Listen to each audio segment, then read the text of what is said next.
Watch, Lakeside breaks out in second half for win over Hope. After a tight first half Friday night at Chick Austin Stadium, Lakeside's athletic receivers reeled in a 38-21 homecoming win over Hope. The Rams, 5-2, 3-1 5A South, and the Bobcats, 2-5, 1-3, were knotted at 14 entering the third quarter. Lakeside senior quarterback Jacob Hermosillo would go deep twice during the first half to Skylar Purifoy, who made 2 leaping grabs in heavy traffic in the end zone to give the Rams their first 2 scores.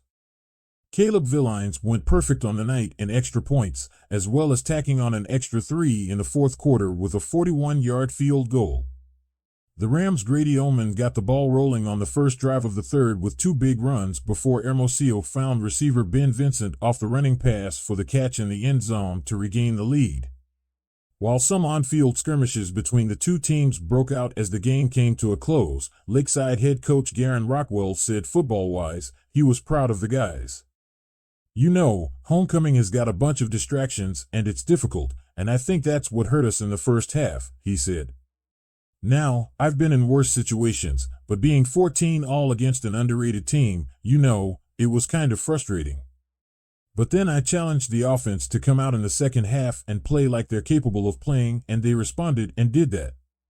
Taking the first drive down and scoring a touchdown is always big. And so from a football standpoint, they did good." Hope was plagued with penalties throughout much of the game.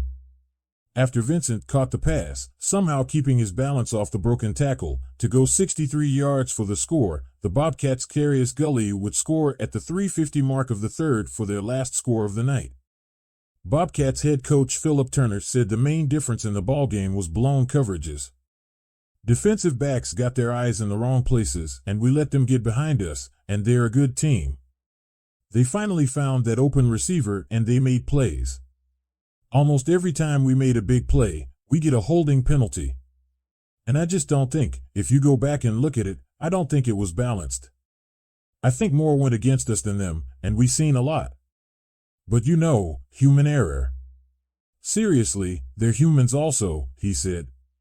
Prior to Villines' kick, Ohman capped the night for the Rams, going into the end zone standing up with 2:41 remaining in the third for a touchdown. Rockwell said he was proud of his defense for holding the Bobcats. "Defense kept battling," he said.